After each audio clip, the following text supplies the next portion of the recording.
Hello, citizens, and a most honoured welcome to tonight's game of Hearts of Wulin. Welcome to the most glorious empire of the sun. An empire ruled over by a wise and prosperous emperor.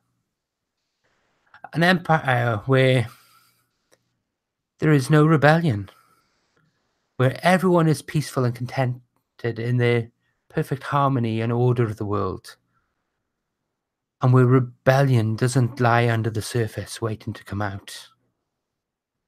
We're playing Hearts of Wulin tonight on the Gauntlet, and we're going for a little bit of a different game tonight. Hearts of Wulin, traditionally, normally, as it's been written in the playtest documents, is all about the world of the Wulin.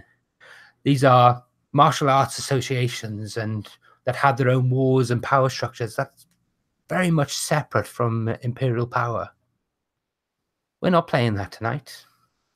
Tonight we are playing very much in the center of the imperial court. Characters will be movers, shakers, will be those who have the possibility to take the throne or decide who sits upon it. They will be able to raise up heroes or strike down villains. They may even be villains themselves. This is a melodrama. It is a romantic action drama, very much based in the Wulin and Wushu styles of Chinese media and the series that come out of there, and the many, many novels that have been written over the years in Chinese language. Obviously, I'm not Chinese. I'm not even English. I struggle with this language beyond anything else. I will try to do what I can to be as fair to the culture as possible tonight. But I will admit now that I have gaps in my knowledge. And if I do say something that's wrong or something that is offensive, please raise it with me, because I probably don't realize what I'm doing at that point. We will be playing with with two safety tools. We'll be playing with lines and veils, and we will be playing with the X card. Now, the X card is there to basically stop people not have fun. If there's something that comes up that makes you feel uncomfortable, something that comes up where you're not particularly happy with it, it's something you want to avoid, you don't like where it's going, at that point, all you need to do is either say X card in the chat, say I'd like to use the X card, or just make an X on channel. And at that point, we'll stop the scene, draw back. I may ask for clarification. I don't need context. This is an important thing. Why you use the X card is entirely up to you. All I may ask is some context on what the problematic material is there. We'll redress the scene and move on. Now, I have several players tonight, some of which I've played with before, and some of which are new. So, I have a countryman here tonight. So, hello, Alan. Hi, Gerwin. I'm Alun Rees, and yes, I've played Hearts of Wulin with Gerwin before. Yes, indeed. And I'm very sorry we didn't get to the end of that story. But hopefully, with 5 sessions tonight, we're going to be able to do a little bit more. 5 sessions tonight. 5 sessions in this run, I mean. And then we have a new player for me. Ludo. Hello. Where are you broadcasting from? Germany. Excellent. Yeah. Excellent. Have you played Hearts of Wulin before? Yeah, I got the opportunity to catch one of Lowell's sessions, and I was delighted because I'm a big Wuxia fan, and this game really captures a lot of why I love it. I'm very much the same, and indeed, this game is only second only in Worldwide Wrestling to my favorite games to play and run at the moment. Then we have Paul, who played with me briefly in my last game. Hello, Paul. Hello. Yep, I'm Paul R. And I have played one session of Hearts of Wulin before, the martial arts side of it, and I'm looking forward to this Imperial Court version. Brilliant. And finally, Sabine. Hello, Sabine. Hi, Garen. Yeah, I've played Hearts of Wulin before with Lowell. we had an arc of 4 sessions, and that was pretty traditional with a tofu cook and a monk, and was wildly ranged around the hierarchically. Yeah, okay, I'm fighting words tonight. I'm sorry. Among the classes. Brilliant. Okay, so before we go any further, I'd like to discuss lines and veils. Are there any lines people have that we don't want to cross? And are there any veils that you're okay with us crossing, but don't particularly want to see on screen? Or obviously, the one most people go for is violence to animals and violence to children. And of course, there's the major things. We will avoid anything to do with sexual coercion and assault and anything with regards to that at all. That's given. Beyond that, is there anything more people would like to add? You raised the idea of torture before. Given this is the Imperial Court and the secret police are going to be about, I think it may be quite difficult to draw a line around any mention of torture. But I think perhaps if we veiled it, that might be a reasonable halfway house. Yeah, I'm more than happy with that. Yes, that's not a problem whatsoever. Are there any other lines or veils people would prefer to would like to bring up at this point?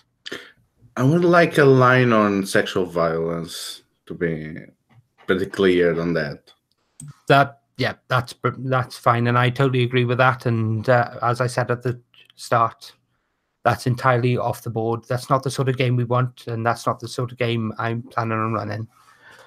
The only other thing I think perhaps to veil sex, it's a game that tends to rotate around romance rather than sex, but I'm always slightly more comfortable when that's veiled. Yeah, I'd agree as well. It's not very much in setting with the genre itself. So yes, by all means, we will veil that. Okay, so now we've done that, and everyone has read the background document. Could everyone go and open up the character keeper and go to the faction tab?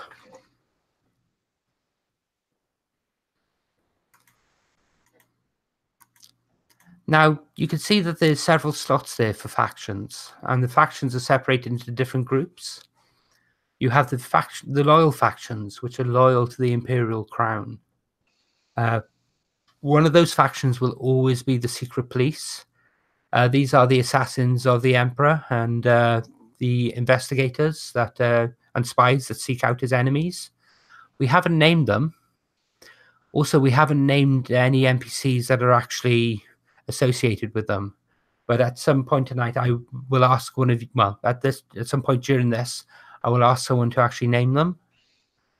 In addition to that, we have neutral factions. These are factions that are very much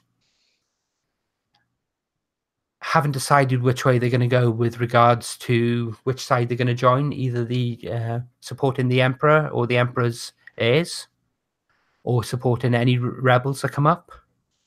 Part of the interactions may indeed be actually trying to get those factions on side. And again, I'll ask people to name those factions and also to name an NPC that's associated with that specific faction. And then we have the rebellious factions. Now, the thing with the rebellious factions is if everyone knows they're rebels, they don't tend to last very long. So when people are actually deciding if these factions, deciding these rebellious factions, I'd like you to decide whether their rebellion is known or if it's in secret, if it's a hidden rebellion and it hasn't yet come to the fore. There are 6 factions in total, which would mean 6 NPCs. In addition to that, we have another 2 NPCs on top of that. We have Emperor Zhao, who is the elderly alien emperor of the Empire of the Sun. He is top of the totem pole. He is in charge. His word is divine mandate and his law in his presence. Beyond that, it comes to those officials who actually administer his law, how it's carried out. Then on the other side, we have Queen Red Orchid.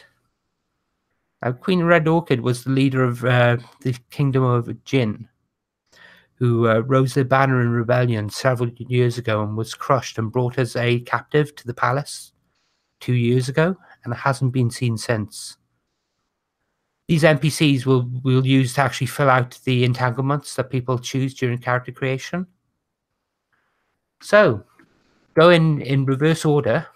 Sabine, would you like to name a faction? And could you tell me whether it's loyal, neutral, or rebel, please? Yes, I've actually thought about this for a bit. I would like to name a neutral faction, and that is the Artists faction. They have probably a fancy name like the Butterfly Wings or something like that, or the Butterfly Fans, because they dictate fashion and they are very, they put very much weight on details, like what butterfly you have on your fan. It makes a huge difference in what imperial bureaucrat or something like that you are favoring, the way you are dancing a certain dance. That's also, there are lots of layers of meaning that the novice wouldn't detect, but they are very influential in saying who's like fashionable, who is like somebody who can be trusted with fashion, with elegance, with style. Brilliant. And are these very much the media of the day? Are they the ones who carry the stories out to the people, or are they more the ones who influence the noble court? I think they are the ones who influence the noble court. That is their purview. They are not concerned with the common people. Okay. Brilliant. And would you like to name an NPC for them? An NPC associated with them? It doesn't need to be the leader, but it's someone who's closely tied to the leadership and is well respected by them. I think Perfect Silk Blossom is their leader. Brilliant. That is a perfect name for somebody like that. I have not decided on a gender yet. I would like to leave that open. Maybe that person is rather fluid. Okay. By all means, would you like to fill that in on the faction sheet, please? Yes, I will do that.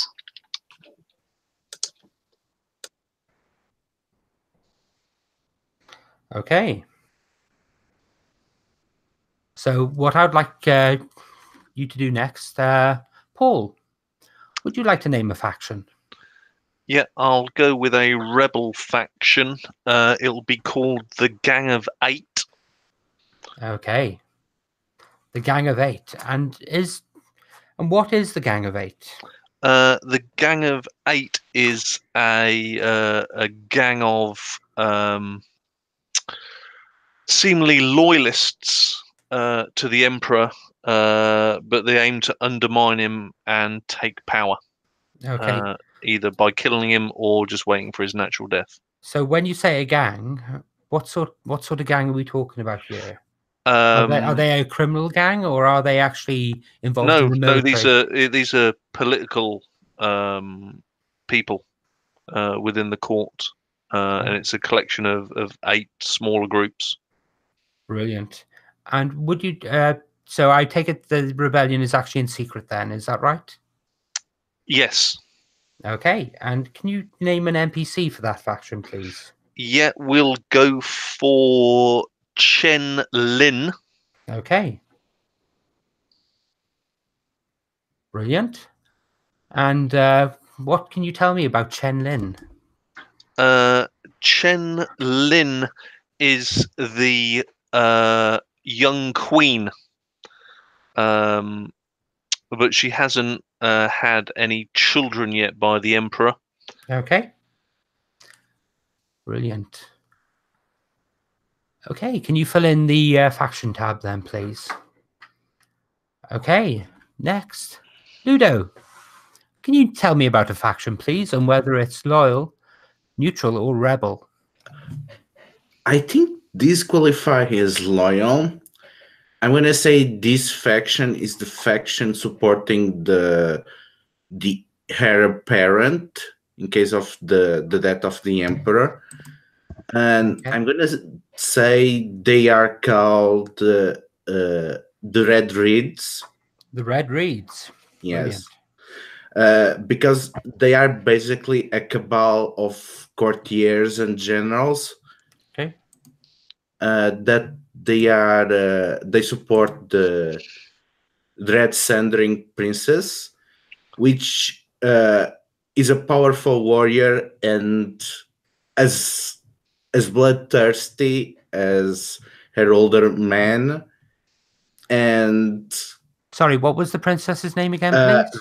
Red Sundering Princess. Red Sundering Princess. Brilliant. So she's vicious and savage.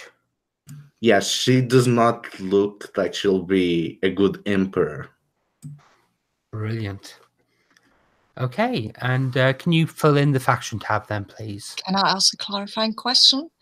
Is that princess, is that the heir? Or is that a follower of the heir? Or Well, she is the heir apparent. For all purposes, it's assumed she'll be the heir. But she has countless brothers and sisters, and even more half-brothers and sisters. Yes, okay, cool. I just wanted to clarify that, sorry. Brilliant. Okay. So, Alan, would you like to tell me about a faction, please? Yes, I think this is a neutral faction, and they are called the Sagacious Blades of Change. And their philosophy is that stability is fine until you need change, and then you need the right change. So quite which way they jump at this time of change could be quite important. Okay, and can you tell me about an NPC for them, please? Yes. Let me think. What have we got so far? Something that sounds notably different. Bao De Lan. And Okay. Bao is, I think he may well be at court. Okay. What's his position in court? I think he's probably, I think the Sagacious Blades are fundamentally scholars. So I think he may have a position at court as scholar. Brilliant. So can you fill in the faction tab for them, please? Okay. Now, I'm going to ask all of you, between yourselves, to come up with the name of the secret police that are loyal to the throne. Does anyone have a name for them? I think something was watchful in it. Okay, so something watchful. Anyone want to add on that? Add a second word, or maybe more? What about you, Paul? Do you have any ideas? Yeah, Watchful Peacock. Let's go for that. The Watchful Peacocks. Okay. So, with that being said, Ludo, can you tell me about an NPC associated with the leadership of the Watchful Peacocks?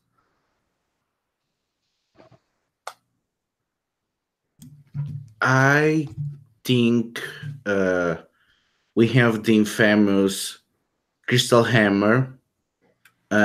It's a mysterious, some say assassin, some say it's a demon bound to human form. There's a countless stories. It's a they, because they are completely ambiguous and nobody knows, they are a hulking figure hidden behind this crystal mask, and they are the silent enforcer of the authority of the emperor. And they are basically the spider at the middle of the web. And there is a whisper among the rebels is that is not even their true form. That's just a disguise that they use to create this intimidating figure, while behind they create terror by smoke and mirrors.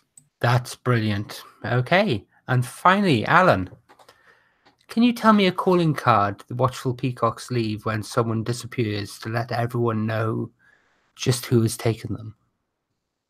Oh, it's a no-brainer. It's a peacock feather, tail feather. It's just the eye at the end. Brilliant. Okay. Now, there's one faction left, and you'll never guess who gets the job of naming them. So, in this case, this rebel faction are the Red Hair Riders. This faction is actually a tribe of barbarians from the north. They rode to the defense of the Kingdom of Jin and didn't arrive in time before the imperial armies had defeated them. But now they wait beyond the borders, gathering an army, waiting for the right moment to strike back against the Empire. So, could someone, Sabine, would you like to actually give me a name for an NPC from the Red Hair Riders? Yes, that's of course Iron-Faced Bison or Bison. I don't know how to pronounce that, but it's anyway, it's iron-faced and it's a bison. It's a man, very clearly, because big. He has beard and I think he's a barbarian. It's rather obvious that he is. No worries. So he wears a bison, iron bison mask, does he? Yes, he does. He occasionally takes it off, but he has one, and that's his battle gear. So if he rides into battle, he will don this mask. Brilliant. Okay, so with all the factions named, now what we need to do is we need to start looking at character creation.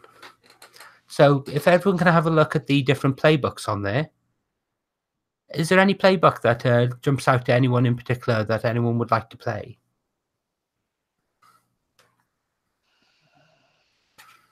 I was quite interested, just to have a change from last time, to play the Aware. But failing that, I'd go with, where's it gone? Loyal. Okay. Is there anyone else who'd like to play the Aware? And by the looks of it, Alan, you play an Aware tonight. So, Ludo, is there any playbook that in particular you want to play? I kind of want to go for the Bravo, but because the last time I get to try it, I went for the student, so I think it would be interesting contrast. Brilliant. Does anyone else want to play the Bravo? Okay, so Paul, is there any playbook you'd like to try? Yeah, I'll go with the Outsider, please. Brilliant. And Sabine, are you okay? You okay with that? Did you want to play the Outsider? No, I'm still waffling between the student and the loyal. But I think for this, if nobody is playing a loyal, then I think I want to do that. Brilliant. So one thing I want you to think about when you're creating your characters is every one of your characters will have a title. Be that prince, princess, elder. It could be minister. It could be detective. It's something involved with the governance of the state. It could very well be general. So you could actually be in charge of at least one of the armies of the Empire, or Admiral if you would prefer the navies themselves. So with that in mind, can you please go through and sort out your characters? What I'm going to do at this point is, while you're doing your characters, I'm going to take a quick bio break myself because I've drunk far too much of this today. So I will be 5 minutes while you're filling out the character sheets. If you do have any questions, I will answer them when I get back. Okay?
Okay, I'm sorry about that.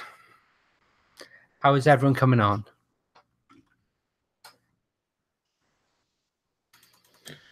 At the style stage so far. Okay.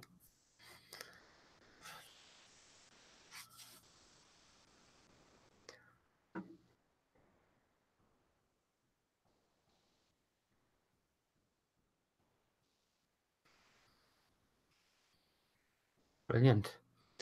I see we have one general and one admiral already. And a prince. Excellent.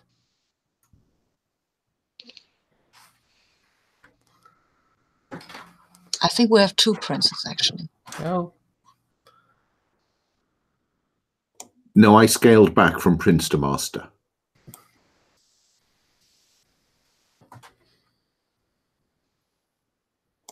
I know my place. isn't that as the head of a clan of poisonous assassins? Married to either the brother or the daughter or the son of the head. Yeah, whose father, it appears, has turned barbarian.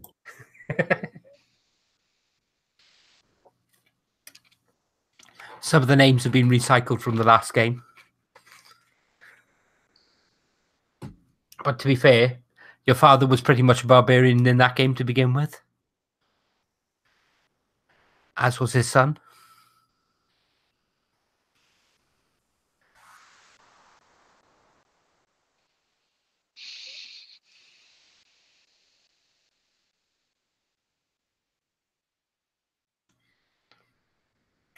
Okay.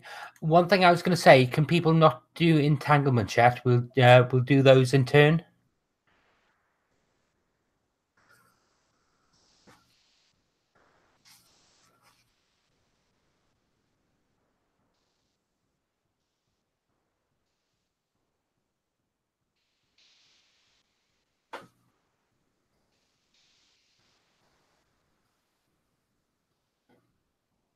I get 2 additional moves to my standard move, right?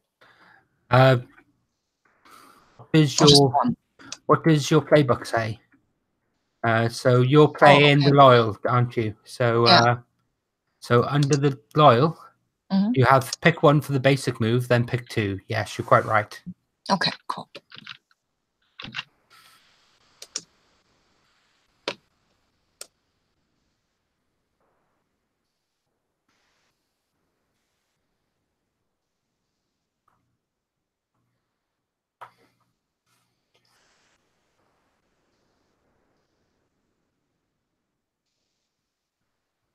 Okay.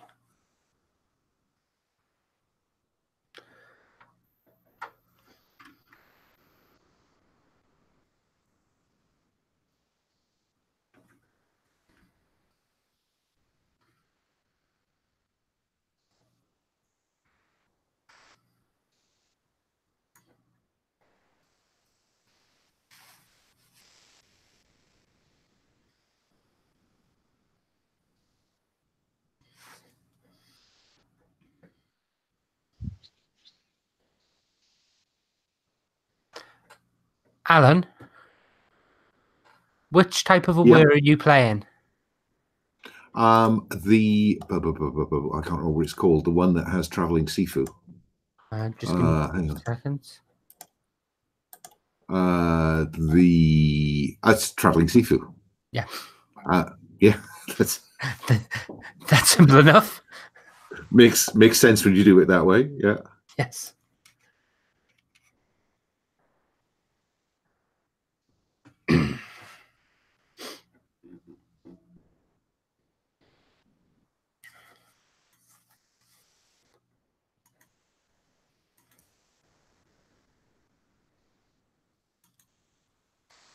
Okay.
Okay, so how are people coming along? Any questions? Any queries?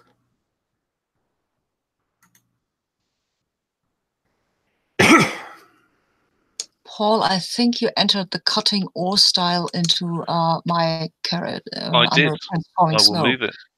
Cool.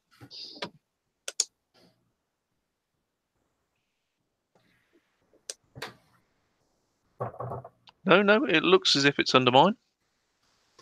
It's showing. It's showing as under Prince Fallen Snow on me, which is Sabine's character. I'll just move it over. 2 seconds. Here you go.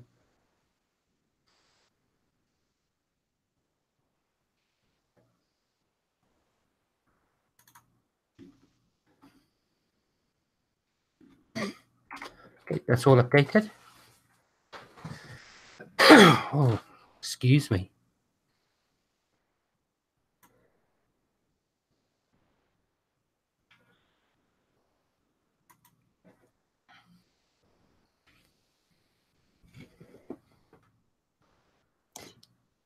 I love that our Admiral beats people to death with an oar. It's a naval weapon. Well, it's a naval item. And to be fair, this is Wuxia. You get all sorts of weird and wacky weapons. If you look at Crouching Tiger and Hidden Dragon, one of the fighters in that used a abacus.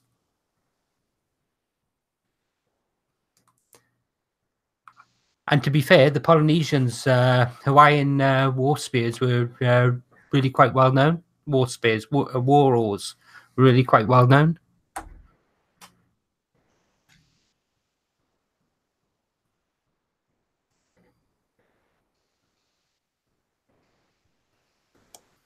Presume you'd like us to leave bonds alone as well, Gary?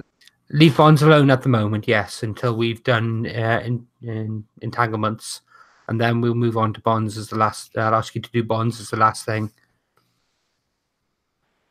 because bonds signify which groups you're actually associated with, and how you're associated.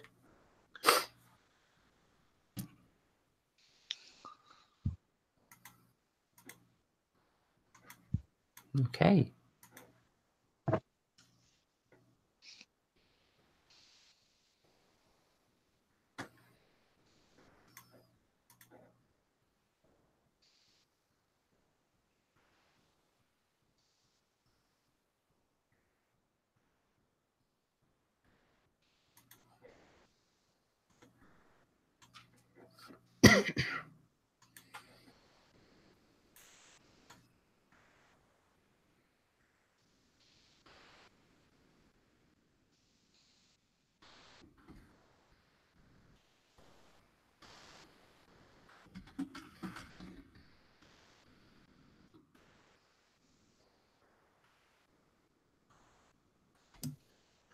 Okay, I'm done.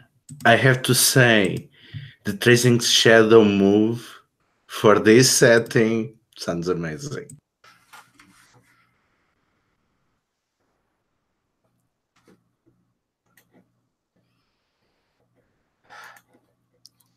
I was going to say, have you seen Big Trouble in Little China?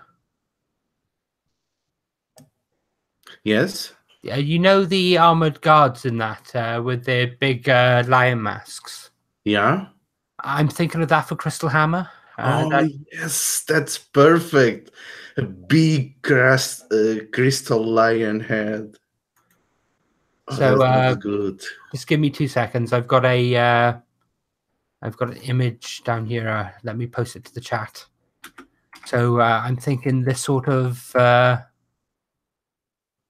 that sort of armor.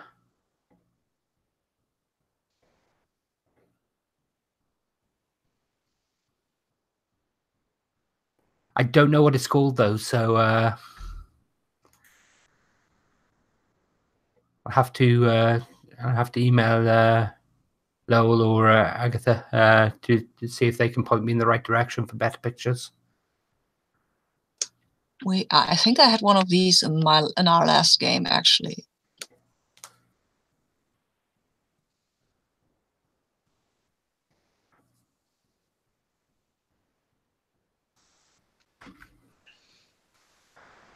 Oh.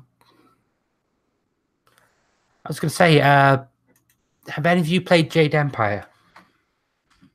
The Xbox game?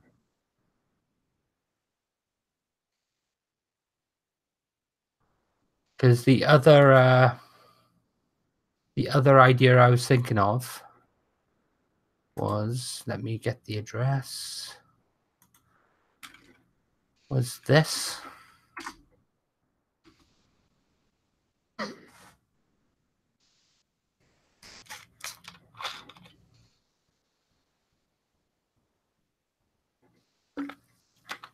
Oh, excuse me.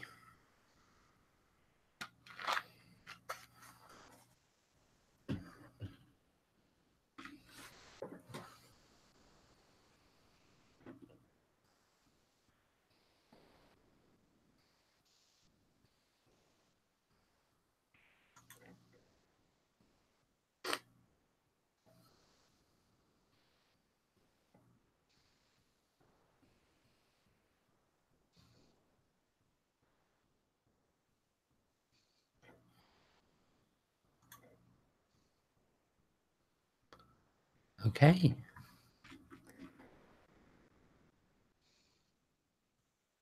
Let's have a look at the character sheets.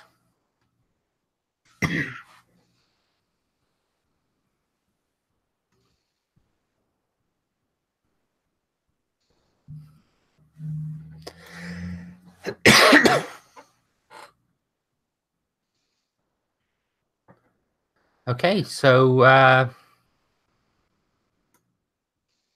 it looks like is everyone done the characters?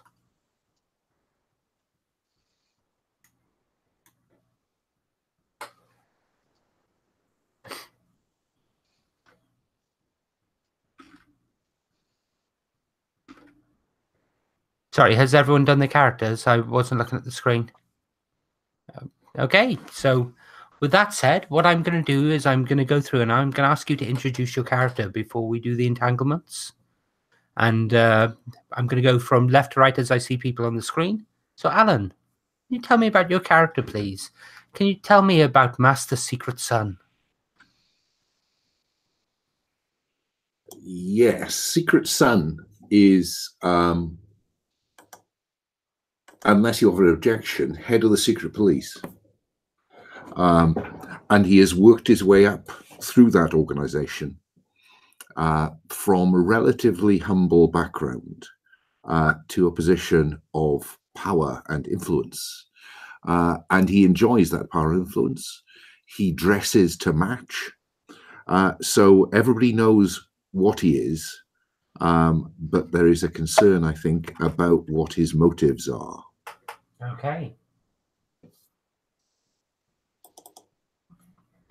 Brilliant. So head of the secret police.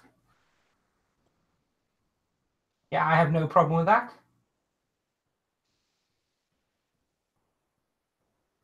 Brilliant. Ludo, will you tell us a bit about your character, please? So I will be playing General Zheng Heng. They are an up-and-coming, as Ored Double will put it, he's overreaching his position, while the secret police loves that they can sell his story as the propaganda poster boy of a peasant that managed to make all the way to general as proof of the wisdom of the emperor. And, well, let's say that his claim was not being exactly a sea of roses, and especially the things that he had to do during the rebellion. Let's say there is a reason why he spends so much time flirting and drinking, is because he does not want to confront his past. Brilliant, thank you. And Paul, can you tell me a bit about Admiral Lee Ho Quinn? Yep, Lee Ho Quinn is your typical sailor.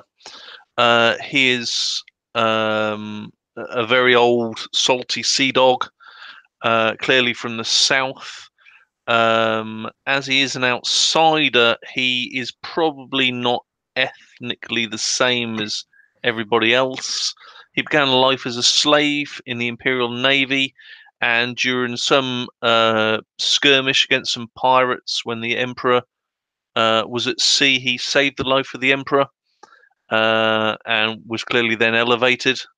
And then after a skirmish some years ago, he's picked up a leg wound, and so he's now retired to court. Excellent. So, what would you say his relationship with the Emperor is like? He's very loyal to the Emperor. Okay. And what do you think the relationship of the Emperor to him is like? The Emperor loves him as a friend, but that is it. Okay. How superstitious do you think the Emperor is? I don't think the Emperor is superstitious at all. I think he's a man grounded in logic. Excellent. So he doesn't consider you a lucky charm then? No. He respects me for my ability, rather than just as a luck charm. Brilliant. And Sabine, can you tell me about the dashing Prince Falling Blaze, please? I have decided that the prince will now be a princess because we have so many male persons, and I want some kind of relationship drama among the characters. So I will be playing a princess. She's a young and mostly unimportant daughter of the Emperor. She is a devoted child. She will fight for him, and of course is very loyal to her father. Okay. At least that's what she's a pretty young and pretty naive person. Okay. When you say young, how young are we talking here? I think about 19, 20, something like that. Okay, so she not was a teenager. Not a teenager. Not another teenager. So she was old enough to fight in the rebellion then? I don't think she did, though. She was old enough, but she was kept back because of concerns for safety. Because at that point in time, it was 2 years ago, right, that the rebellion was ended. That's right. So maybe she went to the war at the end of the war, so all she saw when she arrived was triumphant kind of victories. Okay. So given that she was in court the entire time, what was her view of the rebellion? Well, they were evil, of course, and misguided. Isn't that obvious? Excellent. Could you describe a time? Could you describe how your character felt when she saw Queen Red Orchid brought to the castle, brought to the Imperial Palace in chains? She was a bit surprised, actually, because that looked like some woman, really, and not like a rebellion leader demon. She looked like a weary woman, just a person, and not. She had expected her to be ugly and like a witch or something, and dripping with blood, and she looked just like a normal person. But of course, these thoughts are treacherous, and she is, of course, an evil witch. Excellent, thank you.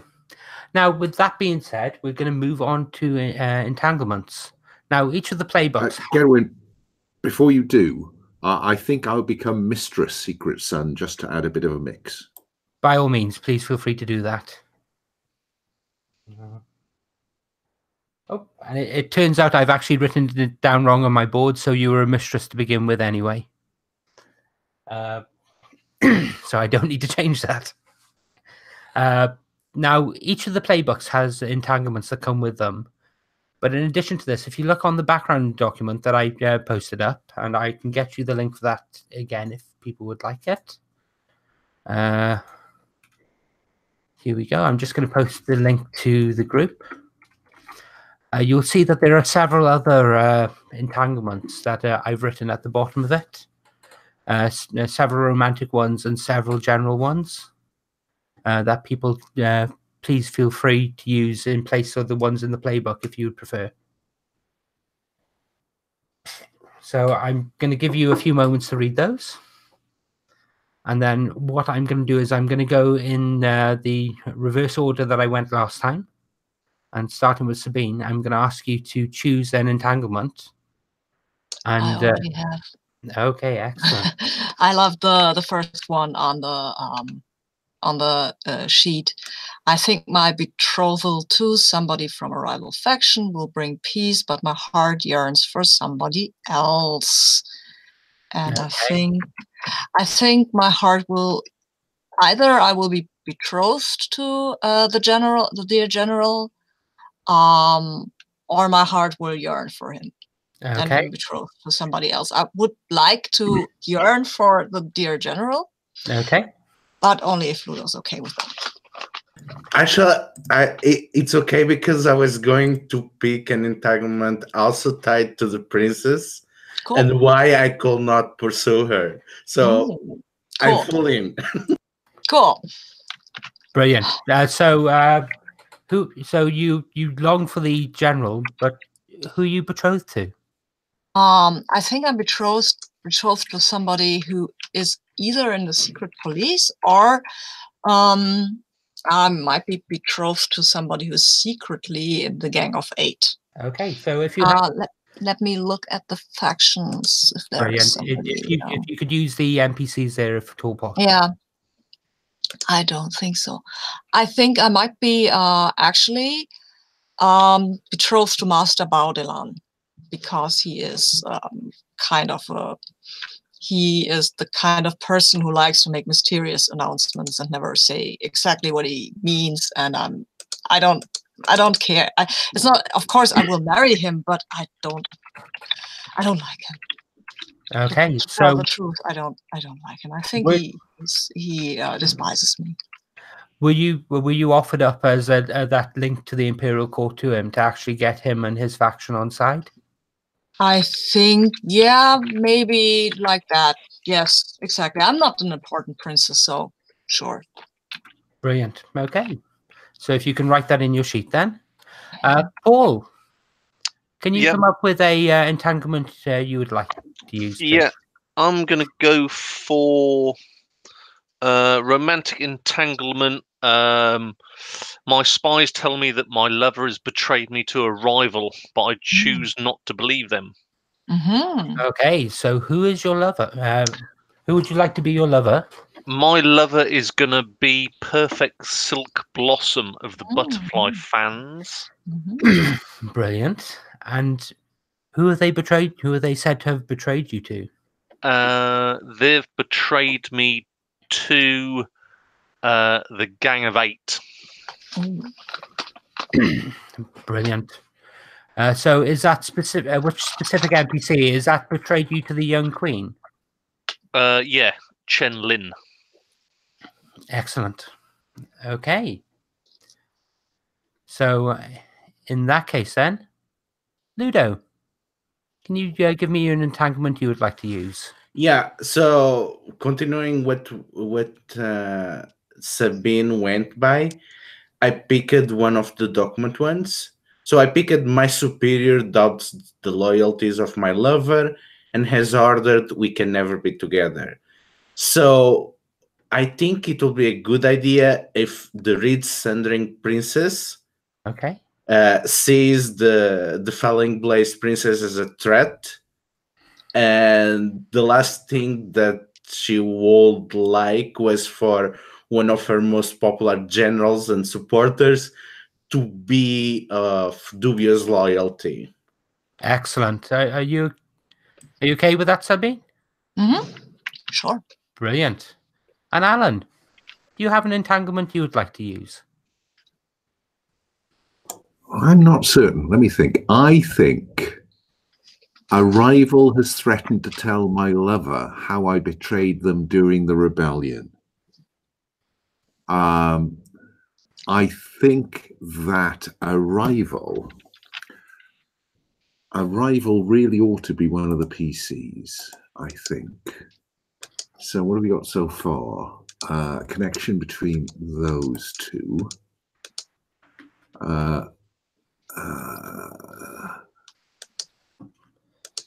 Paul, who's the rival in yours? Chen Lin of the Gang of Eight. Ah, right. Yes.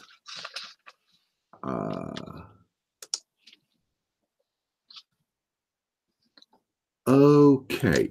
Then I think that a rival, Admiral Lee Ho Quinn, has threatened to tell my lover, Reed Sundering Princess, how I betrayed them during the rebellion.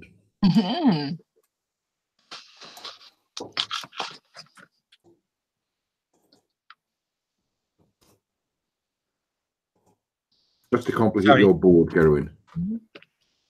Well, I'm not doing the board the same way this time. I couldn't read it last time. I just looked up and it was just a jumble of lines going everywhere. So this time I'm just going to copy all the entanglements to a separate document and look at that because it's going to be easier that way. Okay. So going through that, back to Sabine. Sabine, do you have a standard entanglement you would like to use? Yes, I do, and I have to unmute it, of course. No, I'm not muted. Amazing. I'm sorry. Okay, so I think maybe I like the idea that a rival knows that when I was ordered to kill somebody, I let them escape instead, but lacks the proof to prove it. Or I suspect a person caused the death of somebody important to me, and my friend has sworn to help me find the truth. That's also cool. Okay. I mean, I'm going with the first one. With the I suspect a person caused the death of somebody important, and I think the person I am suspecting of causing the death of somebody important, that I believe is, of course, Mistress Secret Son. Okay. It's weird. Secret Son caused the death of somebody important to me. That's probably my mother. So she could install the new queen. That's my thought. And I now need a friend to help me find the truth. I don't know if that would be the Admiral or if I should just use somebody from over here. Could also be, maybe it's Perfect Silk Blossom, who I'm friends with, because I'm always very fashionably dressed. Excellent. Brilliant. Do you have any, are you okay with that, Alan? Brilliant. Okay. So, Paul, have you decided upon a standard entanglement? Yeah, I'm going to go for... I suspect that a friend is secretly the heir to the throne and will protect them from a rival who seeks to influence them. Brilliant. Who do you think is the secret heir to the throne? I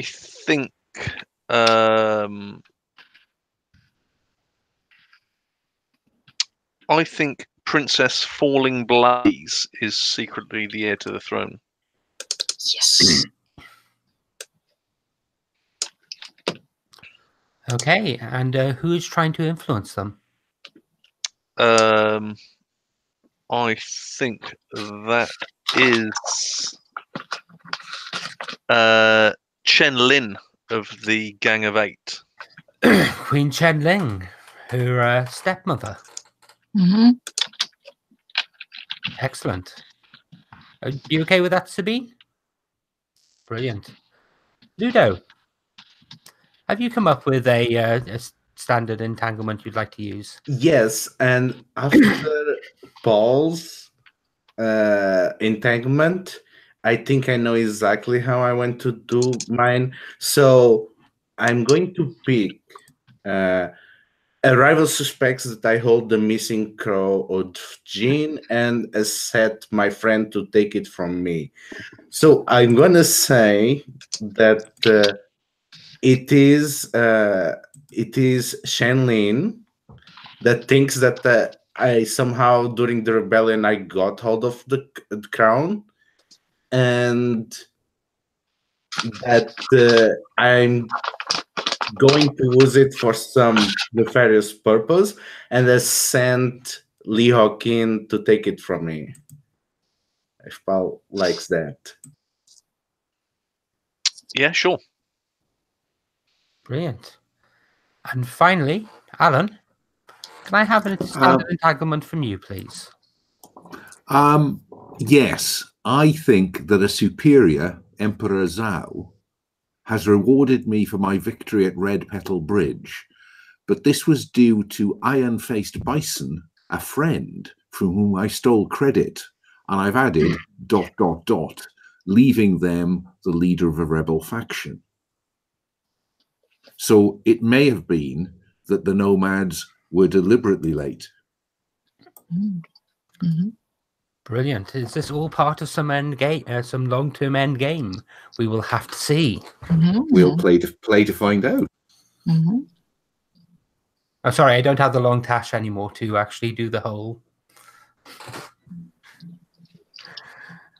Okay, so that's everyone's entanglements done. At this point, I'd like you to have a look at the bonds. Now, with character generation, every character starts the game with one bond with your clan, faction, family, and one with an NPC. Now, these bonds can actually be used as a resource in game. You can burn them to actually use some moves, but you can also use them to gain +1 on a roll, or to actually assist them and actually give them bonuses to their rolls as well. So, would everyone choose one of the factions that they're associated with? Mark a bond of 1 with them, and then put how they're associated.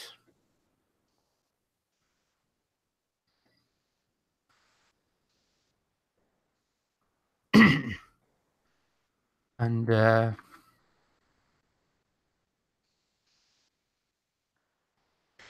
excuse me.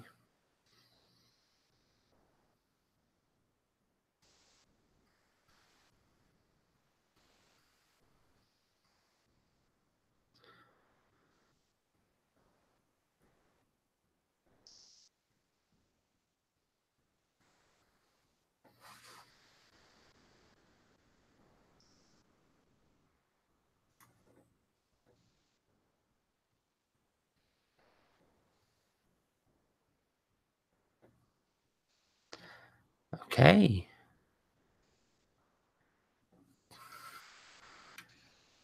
Brilliant. Now that once everyone's done that, can everyone choose one character, one other PC, and mark a bond of 1 with them, and put what that relationship is.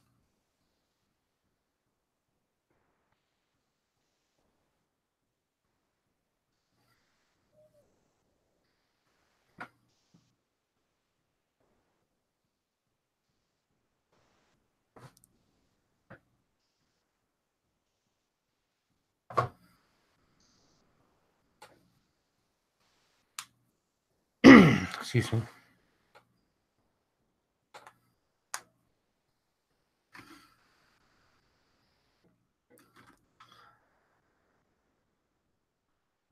And once that is done, that is character creation over and done with.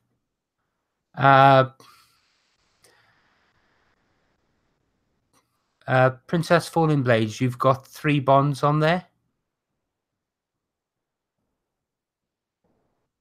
Yeah, you said the faction, an NPC, and a PC, or did I get it wrong? No, sorry. No, it's a faction and a PC. Oh, okay, cool. Sorry, I must have misspoke if that was the case. Okay.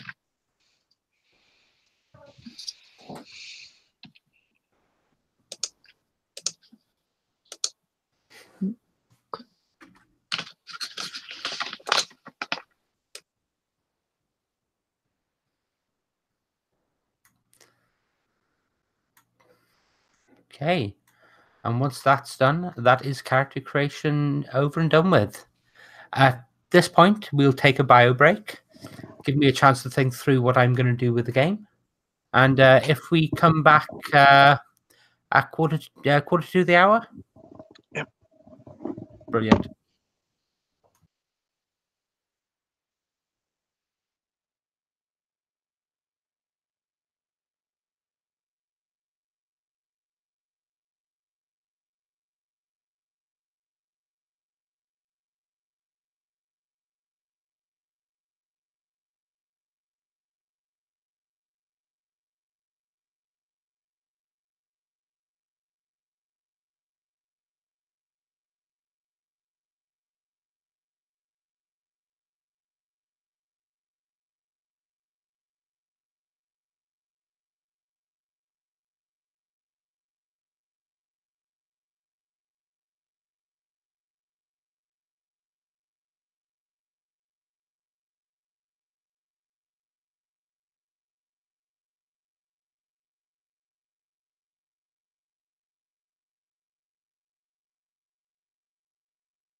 Gerwin, I've added a bit more to that that entanglement with iron-faced bison, Okay. just almost as a reminder to myself, really. But just skim it and see if there's a problem with any of that. Okay, 1 second.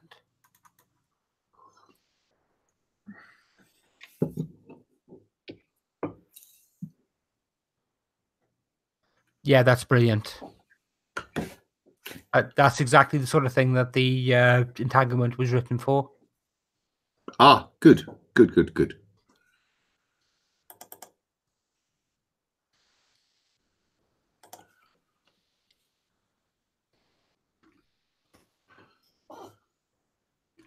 Okay.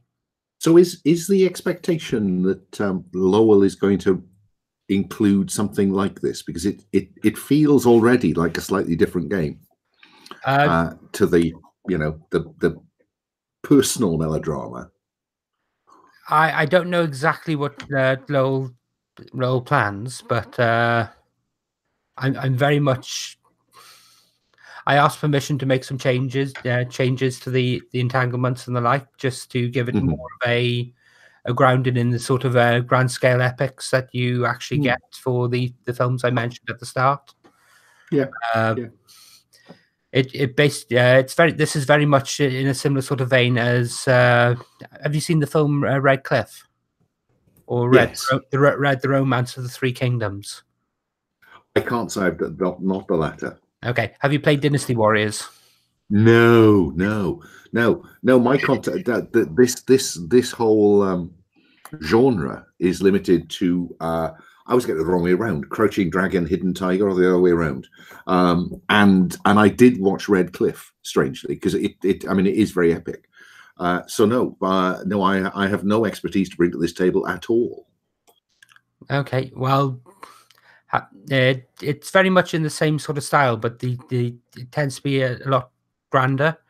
You tend to have armies facing off, and then in the middle of the fighting with the armies, you'll have two heroes meet each other, and it's really the actual actions of the heroes that determine the outcome of the battles. But this is very much based around the politics of this, rather than politics of it, more so much than the battles themselves. Yeah. If a battle goes on, it's effectively it'd probably just be hard cut to people meeting in the middle. They set up people meeting in the middle of the battle on the field, and then the duel that goes on there, rather than lingering on the battles themselves. Long ago in a galaxy far, far away, I remember playing Bushido back in the late 70s, I think, and that had a mechanic whereby you rolled a dice to see what happened to the player characters in a battle, and it was that kind of encounter, blah blah blah. But the rest of the game doesn't have a great deal to recommend, it must be said. No, it's very similar in Legend of the Five Rings as well. They go on instances of encounters in the battle rather than the full battle itself. But then again, if battles end up in this game, they're generally going to be in the background as opposed to the things happening in the foreground, which is the relationships between the characters and what comes out of it. But this is still very much virgin territory. So, like I say, the only things I've really changed is I've put a background in place, and I've written a few entanglements. Oh, and I've added one additional thing to one of the moves. If you look at Hearts and Minds now, there's something in bold on there, which is something I've added, which is on a partial hit. Yeah, that makes sense in this context, doesn't it? doesn't it? So the changes made to the game and are very minimal in that regard. But it does. You're right. It does change the feel of the game itself. Mm. Okay, so is everybody ready? Okay. The lights go down in the cinema. There's a click, click, click, click, click, click, click as the camera spools up. The screen flickers, the curtains open, and there is a man wielding a great big hammer that he strikes into a gong. It fades, and it shows the night sky, and there's a shh sound, and a small spark of light leaps into the air and explodes in a giant red ball of flame. There's a and another one leaps into the sky and explodes in a ball of flame. And the camera pans down. And we see a general in his battle gear. It's obvious he's been in a battle. He is bloody and cut in places. His hair is ragged. His men around him are ragged. And he stands at the gate of a castle. But it isn't just the general alone. With him, there's a woman, quite a dignified woman, and seems entirely out of place here. And we see two of our player characters come into scene at the gates of Jin Castle. And the words come up on the screen. 2 years ago, during the rebellion. So, we have two characters meeting at the gates of Jin Castle during the final days of the rebellion. Those characters are General Zheng Heng and Mistress Secret Sun.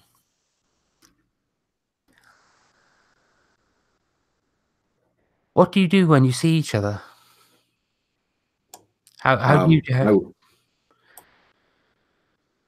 It's dark at night. The doors to the castle have been knocked down. There is fighting all around you. Your faces are lit by the lights of rockets that have been fired into the castle itself. Now, these aren't huge rockets. These are small handheld ones, like you see in Mulan. But they're exploding around you, and there's a smell, an acrid smell of gunpowder in the air. And all around you, there's the cries and screams of the dead and dying.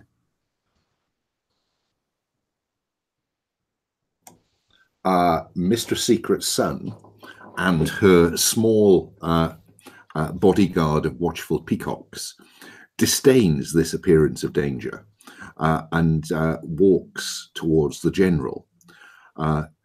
As I think you described, in contrast to his bloody and smeared battle gear, she is dressed elegantly and greets the general respectfully. You have done very well, General. How goes the battle? The general barely contains a frown as they see Secret Sun approaching, and gives only the slightest of nods in acknowledgement. Don't worry, you don't need to send your spies to see that I'm not undermining the war efforts. The day is won. It's only a matter of time. I came myself to offer congratulations. There was never any doubt that you were the right man for the job, General.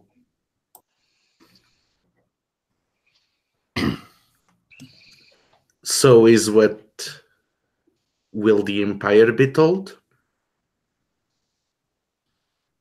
my report will speak very positively of your efforts, not just in the war generally, but particularly today. Your climb from the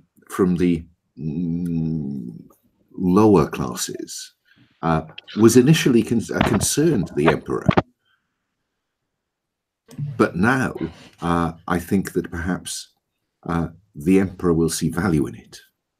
Well, I hope with this rebellion, the Emperor is blessed with the wisdom that it's not peasants that start rebellions, but queens. I am sure. Sorry. Yeah, as you speak, there is a scream from within the castle. And the body of a soldier of the Empire of the Sun gets propelled out of the shadowed doors at high speed. You can see a dagger in his throat, and his blood leaks to the ground. There's a flash of light from inside the doorway as a rocket explodes within the compound, and you can see a figure standing there, but briefly, clad in red.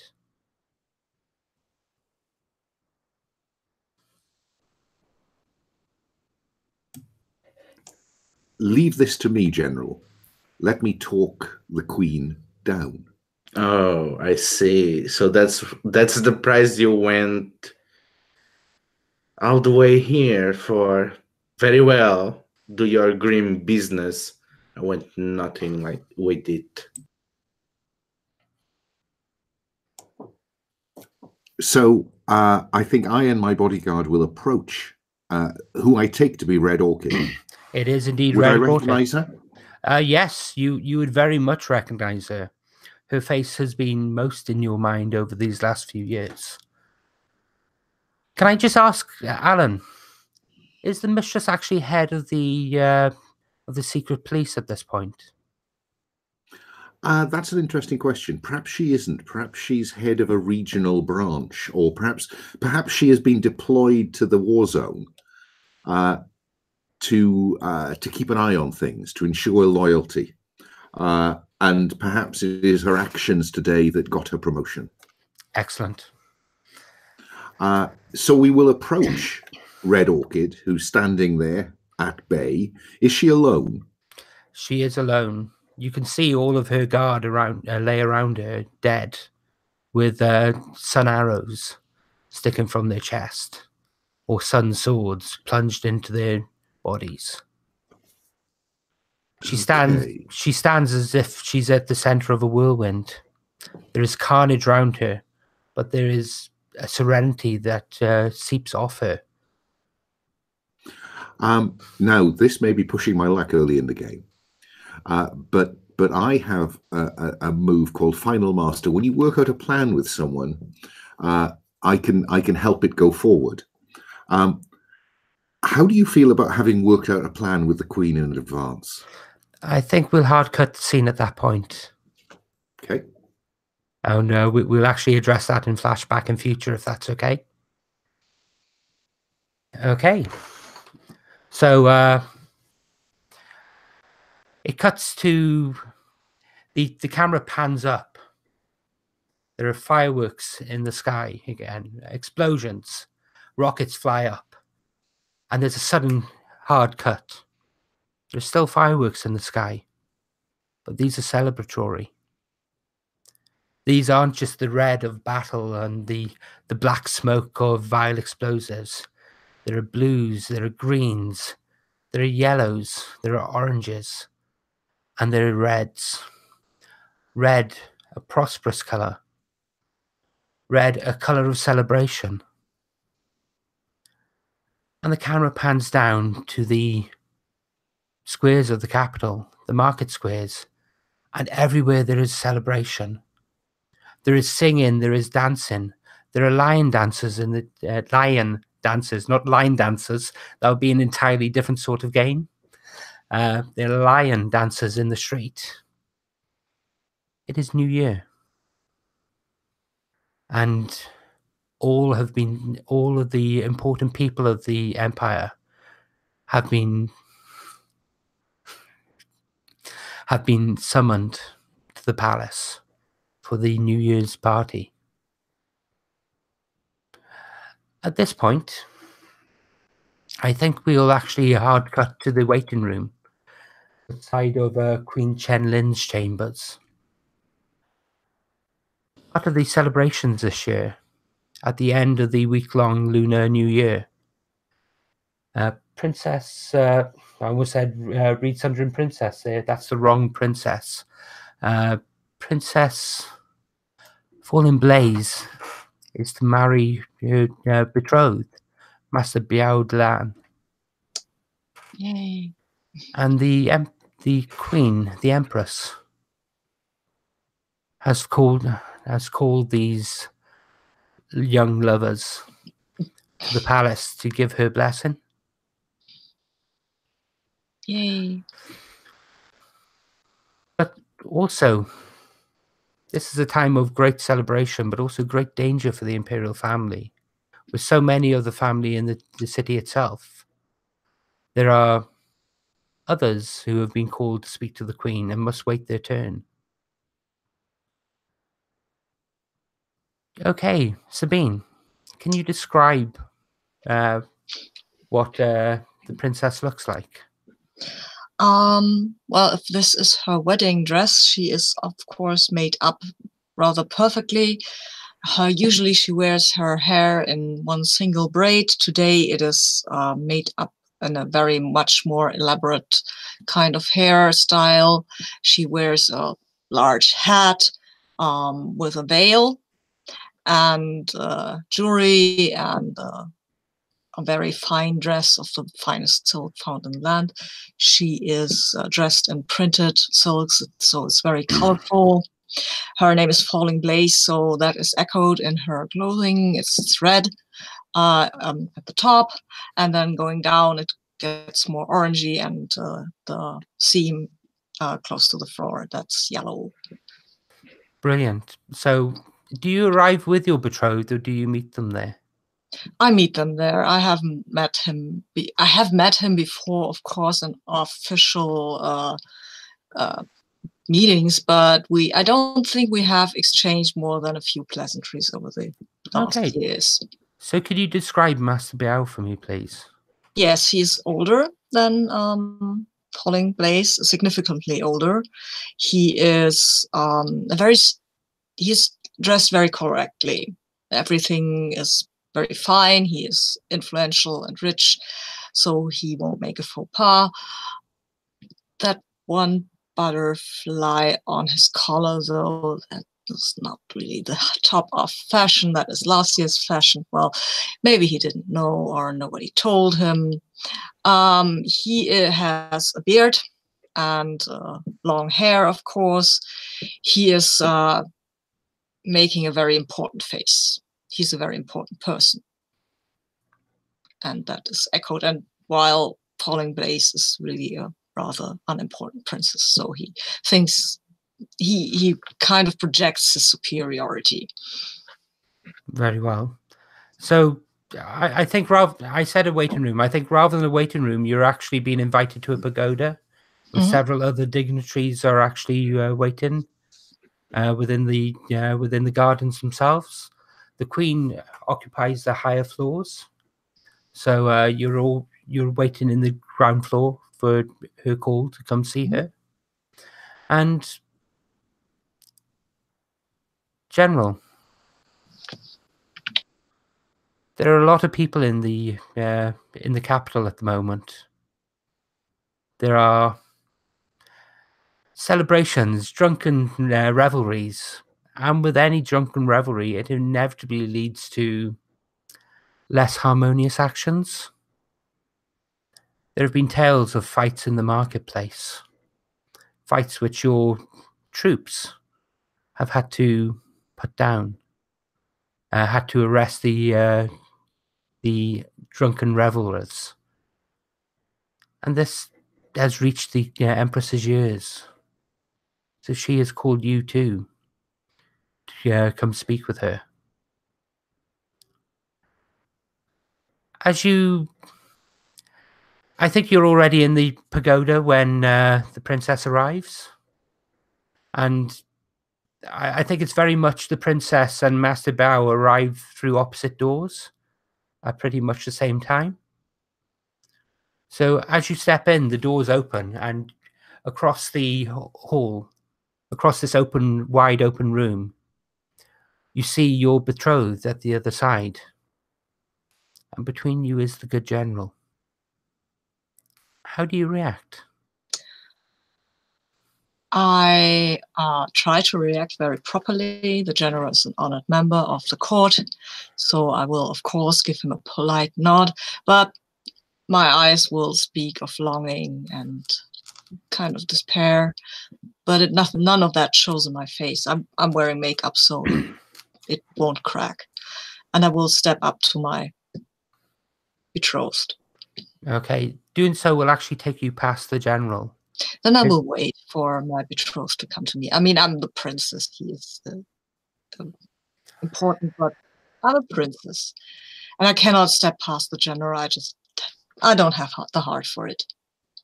Or maybe I have an inner conflict because I should go to my betrothed, but I don't want to because my general. Now you get what I'm going. Yes, can you please explain the conflict? Yes. Do you have a role for your party? Yes, I just noticed I don't have one. So give me 2 moments. Roll for your. There's a link to the old one in the middle of basic moves, I think. Oh right. True. The only sensible quagga. That sounds eminently sensible. Near quagga. How ironic is the first role of the game is actually in a conflict. Yeah, I will clear the roll for your party thingy here. Okay. Because and, before you roll, which of your cheese are you rolling with? And sec? Yeah. How does that come over in your character's actions? I am rolling with, I think I would like to use Earth, maybe, because that's caution and focus. And I think that's what I might need here. So brilliant. I'm using this. Yeah, and I'm totally failing. Okay. So on a fail on in a conflict. Give me 2 moments. I get a choice, I think. Yes. In a conflict. When you come face to face with emotional turmoil and pressure from one of your entanglements, roll anything but your style element. On a 10+, you manage to keep yourself together. On a 7+, you must flee the scene or mark chi until you make the change in the entanglement. I will mark chi. What did you roll? I rolled a 3. Okay. That means you've actually failed the roll. I've actually failed the roll. Oh, and at this point, I think you actually stop at the general. Yes. And stop to speak to the general on your way over. Okay, cool. So what do you say at the general as he kneels patiently waiting for his call by the Queen, by the Empress? I think I will look down at him, and I think I will just say, "Good day, General. I did not think to see you here on this day, of all days." So the general was not as stoic as the princess.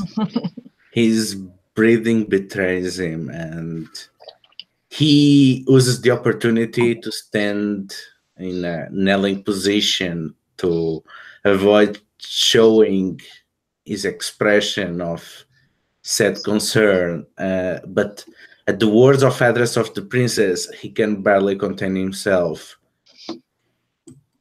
I was not expecting to be graced by your august presence, but I was hoping for it.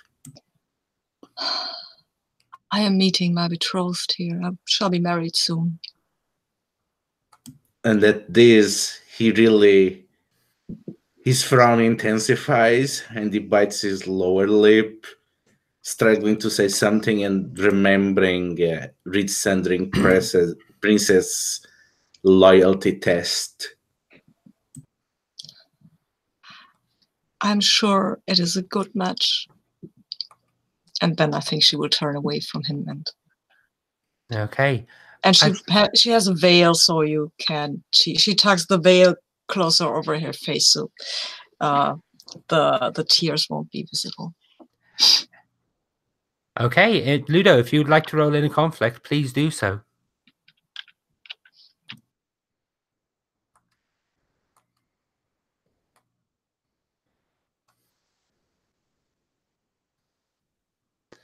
What do you score? 3. Okay, you see the princess crying, even through the veil. How do you react? The general rises and pretty loudly declares, "What is going on this court that torments so much a member of the lineage of heaven? Princess, tell me the name of who has done you wrong, and they will meet my spear." And then there is a Oh, and your beloved standing in the doorway. my You could- betrothed, not my beloved. My beloved your behind betrothed. Yes, sorry, your betrothed standing in the doorway. Thank you. That is not your duty, good general. And he looks pissed. You can tell he's got a very good poker face, but there's a set to his eyes that he's not liking what's happened here. And he walks over, and he walks with a cane. And the cane itself is tipped in obsidian. And every time it touches the ground, there's a click, click, click, as he slowly makes his way over. If anyone should spare my bride her tears, is I, her future husband. I will intercept him at that point, and I say, "I merely cry for joy for our impending wedding, my dear Master Baudelan. The generous, gracious heart has mistaken my joy for the trouble. I am very sorry. I apologize for being overcome by so much feeling." He turns to you, and he doesn't reach out a hand. He doesn't console you in any way. He just looks like his presence is more like a scolding teacher. You must learn serenity. Yes, Master Baudelan. I'm certain I will learn it. Under your wise guidance. It is not seemly for you to call me master. You should call me husband, for that is what I will be. But not yet, Master Baudelan. Not yet. Indeed, not yet. He turns to look at the general. The Empress has called you here as well. Yes, I'm afraid there might be trouble in the capital. You would know all about trouble within the capital. There are many of those who seek disharmony within the streets. They cannot control their inner emotions. It is not seemly to fall prey to our baser desires. Do you not agree? Well, actually, I'm more familiar with trouble when I'm causing it. After all, that's why I am such a good general. A good general should not cause trouble. A good general should solve it. And Sorry, go on, Ludo. No, and at that he laughs. Well, it seems that when you cause trouble to the enemies of the Emperor, you tend to be seen as quite a good general, as my career proves. Your career does indeed prove many things. Now, my betrothed, the Empress has called us. Let us be on our way. He turns to the general. General. I also turn to the general. General. My master, my princess. And I think we'll cut the scene at that point. Okay. So we'll come to another scene. This is a bedchamber. It is an ornately laid out bedchamber. The bed itself is flanked by 2 golden lions carved as statues. There are silks that fall from the ceiling, gauzes that are fine and can be seen through. There is a sweet smell of incense in the air. And in the bed, there lays an old man, a withered man, a man in golden robes. And he calls out. He calls out for his Li Ho. Li Ho, my Admiral, my loyal servant. Are you there? Emperor, my master, what is your bidding? How do you enter the room? How do you hold yourself when you come forward? Oh, horrendously above anybody. Yeah, I just don't give a damn about them. I'm an old sea dog. Yeah, you know. Yeah. He laughs and, were I my father, I would have you flayed alive for your impudence. Of course you would, Emperor. But As your most loyal subject. It is always said that the monkey is the loyalest animal, and every court should have one. Indeed, and I will bow and say, if that is the role you wish me to play, Emperor, I will indeed be your monkey. That has never been your role, but you amuse me still. And he's coughing, and he reaches out for a silk handkerchief that's on the table beside his bed. If he has trouble getting it, I shall get it for him. He takes it from your hands, dabs it to his lips, and as he pulls it away, it is stained red.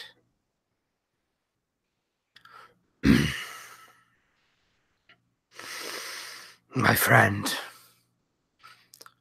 there are so few I can truly call friend. So few that would see me not as a friend, but as capital. You have never asked anything of me. And I never will, Emperor. But I have asked many things from you. That is your will as Emperor. Tell me again of the time when you pulled me from the waters. Tell me again of the pirates. Tell me again of the life of the free man. For I have known so little freedom in my life. I shall remind the Emperor that the start of that story, I was not a free man. I was a slave on one of his warships. In fact, his warship. And I will recant a long story, massively embellished to both my skill and to the Emperor's, about how his ship took a direct rocket strike from a pirate vessel it burst into flames. The hull split apart. Many slaves manning the oars drowned. I was lucky that a mast severed the iron manacles that bound my feet. And as the ship began to go down, the Emperor tumbled into the water, and I was able to pull him out of the water, and in a not so Titanic style, we both floated to a nearby island on a bit of the craft. Can you please roll impress then? Actually, tell your story. Certainly will. So I'm going to use Earth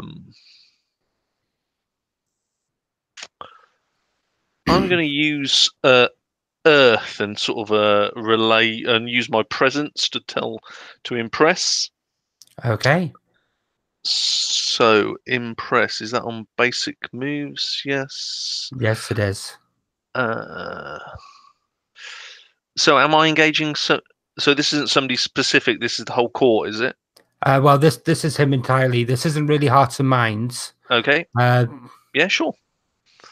So this will determine whether what he actually does at the end of the story.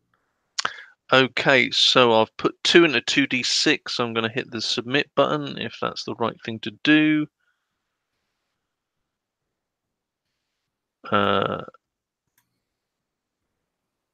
Well, they all seem to... I don't know what really rolled there. What was my colour? White. 1 and 6. You're the one, yeah.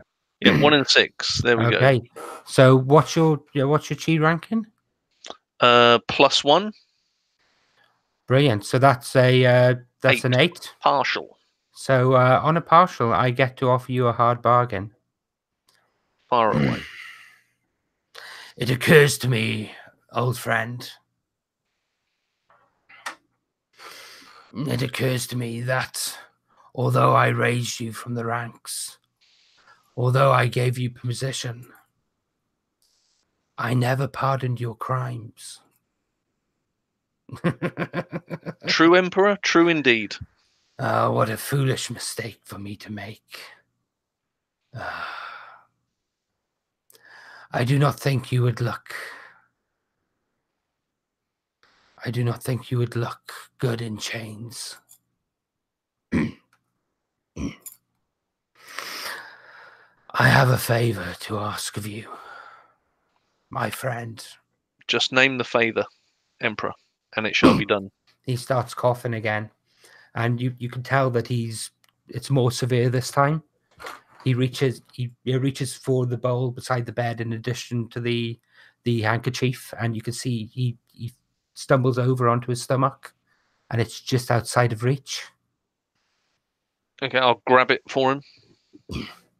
And you can hear him being sick into it, and there is very definitely blood in there.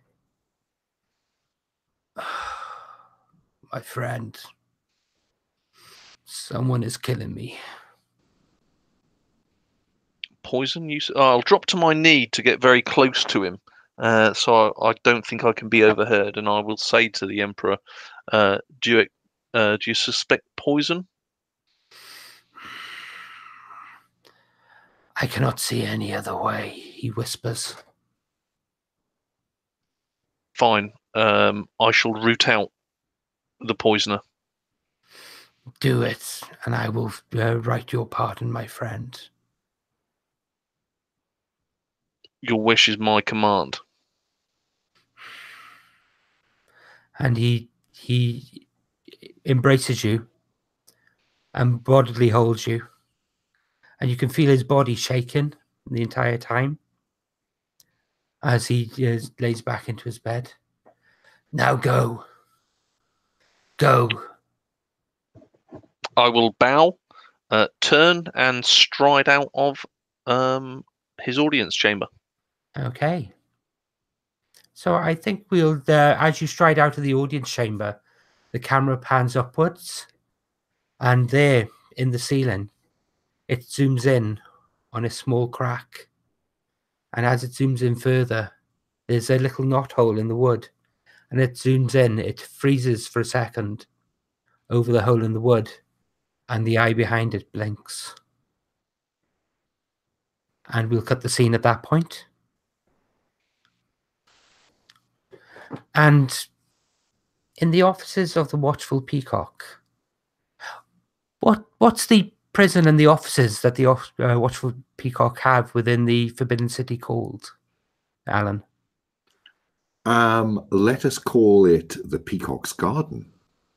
Excellent. Within the Peacock's Garden, within your office, one of your spies relays what he has learnt from watching the Emperor's chambers. First of all, it's much more an audience chamber than an office. Secret Son likes a sense of grandeur and scale. So one of her officers comes to her and tells her this. And is he able to recount the detail of the whispered exchange between the Emperor and the Admiral? No, it is not. He's able to tell you that the Emperor believes that he's being poisoned, and that the Emperor whispers something to the Admiral before telling him to leave the chamber. That's interesting. Maintain the watch. And I think I will pen an invitation to drinks for the Admiral. After all, he is, as I seem to remember, an old compatriot of mine. Excellent. Okay. So, does the Admiral take up that offer? Yeah, I'll take up that offer. Okay. So, Alan, where are these drinks taking place? Oh, I think a neutral location within the Forbidden City. I think somewhere where people of our station would meet to exchange pleasantries.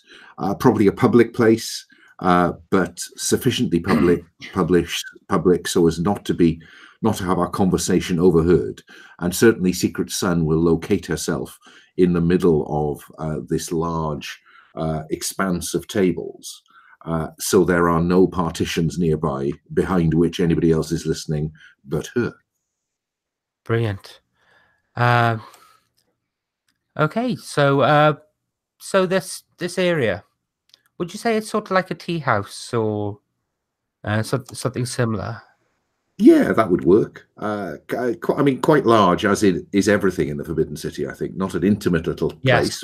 But, I think everything's done on a scale of grandeur and the like. And everywhere around here, there are the ministers, the bureaucrats who work in the city. You can see the eunuchs that are the ministers of the crown that preside over departments. This is effectively like effectively a large scale canteen, but for the more upper class. And as you look around, you recognize on the arms of several of the young military officers and several of the noble ministers, there are young women, beautiful women, in fact, even some older women as well, that all have their hanfus embroidered with butterflies. And they are all over the place. So you're sitting in the middle of this tea house, and Paul, when Lee Ho-Ho-Otin actually gets there, does he go straight to the mistress, or does he linger a while elsewhere? How do you enter? How do you hold yourself in your manner? I think I'll enter flamboyantly, and I will purposely stride straight to the table where the mistress is. Brilliant. So, by all means, please discuss. Ah, old friend. It is so rare that we have a chance to sit together and share a drink. And I will clap my hands to attract the attention of a servant who will bring us rice wine, I'd have thought. And once it's been served and the pleasantries have been got through, I'll laughingly say, it's odd, isn't it, that here we are, two people of really quite humble origins at the center of the court. Are you not endlessly amazed? I am endlessly amazed at the how either of us have survived for so long. Sometimes I think it's because we've been friends for so long that perhaps we unwittingly or perhaps wittingly protect one another. But you know, I've always envied. I have a professional relationship with his lordship, the Emperor, but I've never had the kind of friendship that you have. And so this must be a difficult time for you with him ill abed.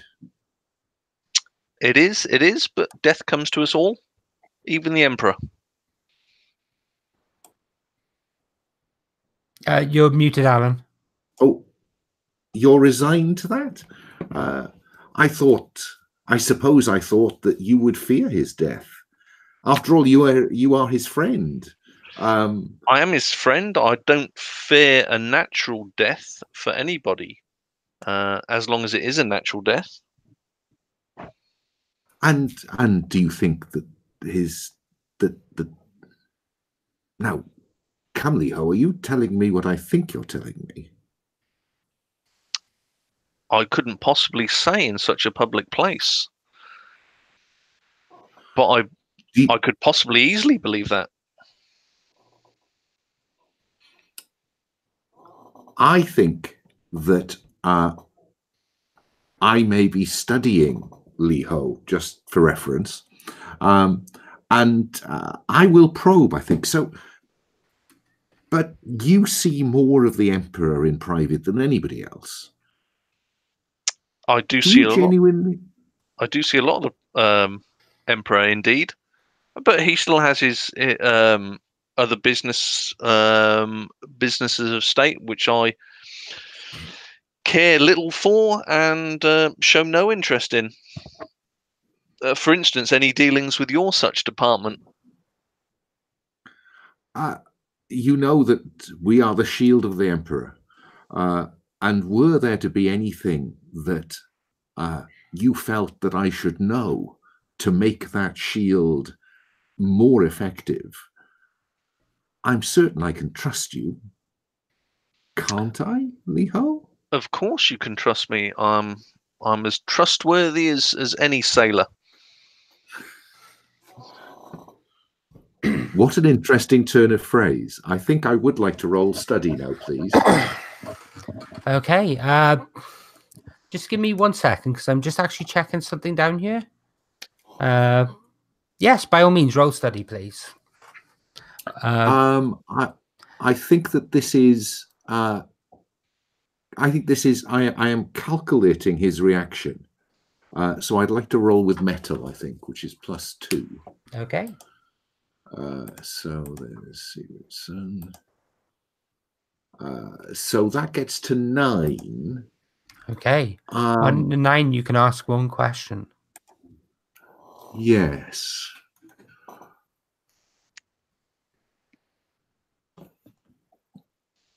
So you were seen with the Emperor earlier, Leho. Indeed. What was it he asked of you? He asked me to perform a personal favour for him.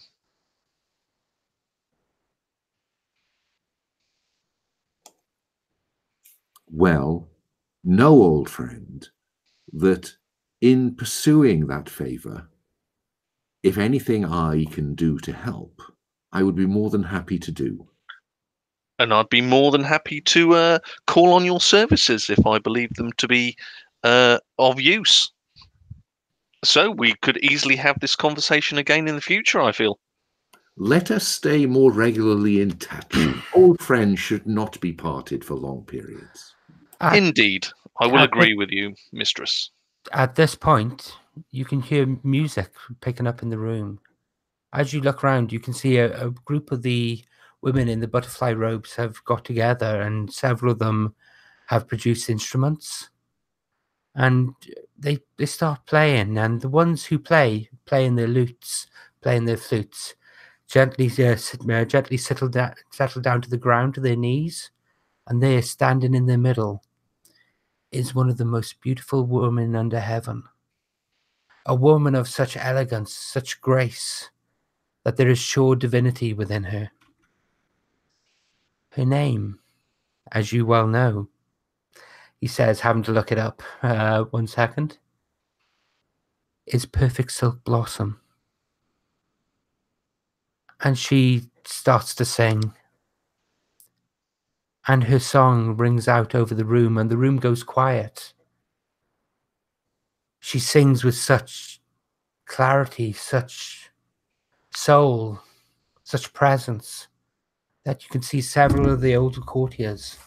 They lift their sleeves and they dab their eyes, for it stirs the emotion so. And as she comes to the coda, the end, her voice drifts off softly, and there is silence in the room, as if people themselves are afraid to draw a breath and break this perfect moment. Who breaks that moment? Oh, I'll break that moment with some rapturous hand clapping and knee slapping. She turns round, almost annoyed at this vulgar display, and then she sees who's doing it, and you can see even through the thick makeup she wears, there's a blush to her cheeks, and she lifts her fan and covers her smile. It takes a moment, but she drops the fan and walks over. My Lord Admiral, I did not see you there. Ah, Perfect Silk Blossom. Please join us. Thank you. May I ask who your friend is? Yes, you may. This is Mistress Secret Son. Although clearly not that secret, because she's in front of us. The Mistress Secret Son. I'll just gesture to Mistress Secret Son and is there any other Mistress Secret Son? Mistress Secret Son? I do believe we've met. Mistress Perfect Silk Blossom. Yes. Can you must remind me where? And she flutters her fan, and she's covering her lower face. Perhaps less that we have met than I know of you. I know you very well. Our reputation, of course. Oh, a talent such as mine would hardly reach the years of one so luminous, so vaulted. My talent is but a small thing. Your talent is anything but a small thing. It is a legend. I'm far too humble to say so. Although I have heard that the Emperor speaks kindly of me. Apparently he does. But don't you find such humility an enormous burden? Humility is one of the great virtues. I am but a virtuous subject. Indeed. Now, I don't know whether a duel has to involve weapons. I don't think it does, you know. And if you want to do verbal sparring as a duel, by all means. Because what I'm trying to convey is that, just get over yourself. You may be pretty and you may have a nice voice, but what actual use are you? Okay. I actually think that's Hearts and Minds rather than a duel. Oh, fair enough. Fair enough. Let's see. Hearts. Oops, a daisy. Lost it. Hearts and minds. Okay. Then let me think. What am I using here? I think I'm using my presence because I'm a dangerous lady. Yes, and she knows that. So that is Earth +2.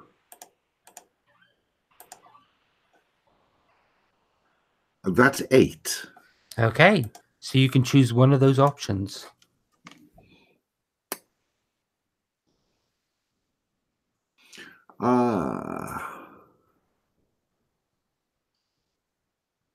They do what you want. Oh, actually, I get to. Yeah. Okay.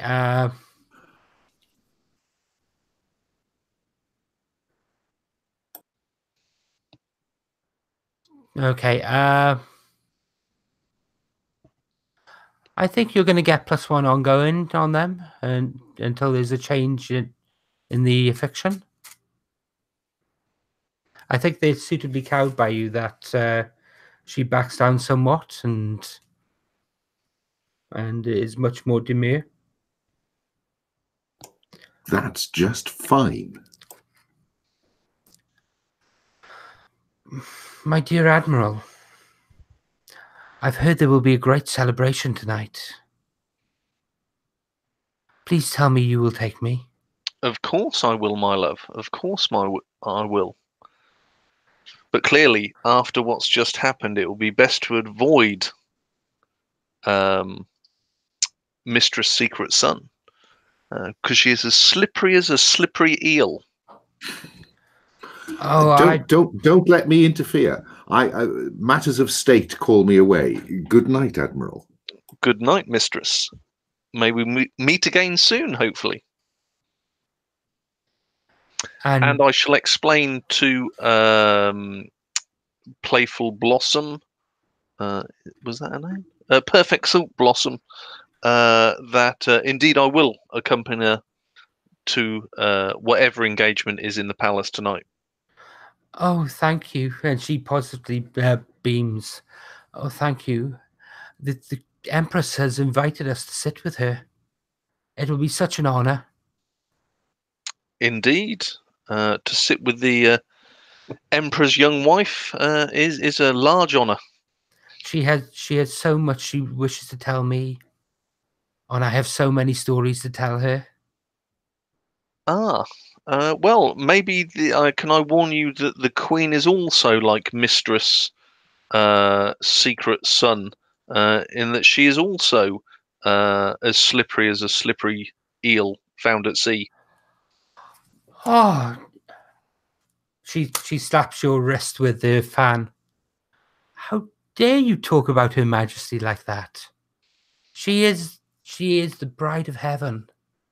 Maybe the bride, but I serve the Emperor of Heaven. Now we all serve the Emperor of Heaven. True.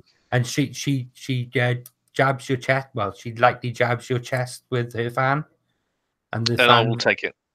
Well, no, this literally is just the fan. No, I won't take. As in, I'll take the blow without any hassle. So she taps it there, and he runs her fan up under your chin and along, and bops you on the nose with it. Fair one. Tonight, then. Tonight. What are you wearing? Oh, I was thinking a cutting naval number from the high seas, with all the adornments that an occasion like this requires. I've seen what they wear at the high seas. You're wearing proper clothes instead. Ah, very well. A dress uniform, then. You do own a dress uniform, don't you? I'm sure I can girls, generate one by tonight. Girls, we're going shopping, and she takes your hand. Excellent. What an afternoon this is going to become. And she leads you out the door. Lovely. I will begrudgingly follow. And as you go, other of the artists actually join you, and they talk and they chat in the entire way, and you have a lovely afternoon shopping. Excellente. What more could a sailor want? Okay. So, can I just? I'm very desperate to use this final master move. okay. Is it possible for me to put a tail on the Admiral to both keep him safe and keep an eye on what he's doing, what he's saying? Because I do need to know what the Emperor did say to him. Okay, let me have a look at the final master move. When you work out a plan with someone, what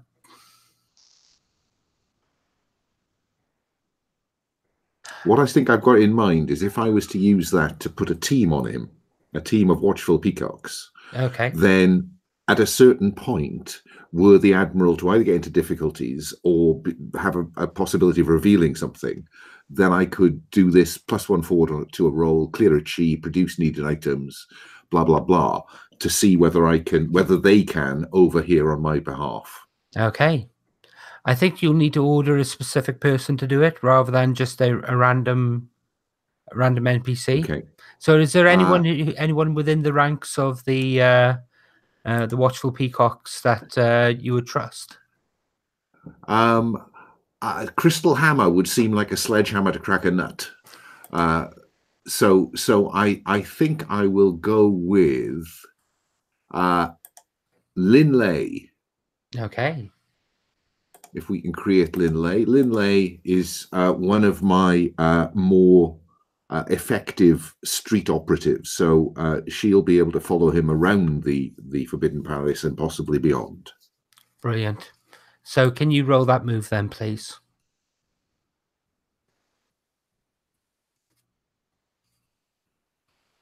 So I think that this is probably the degree of my control, really, on my operatives.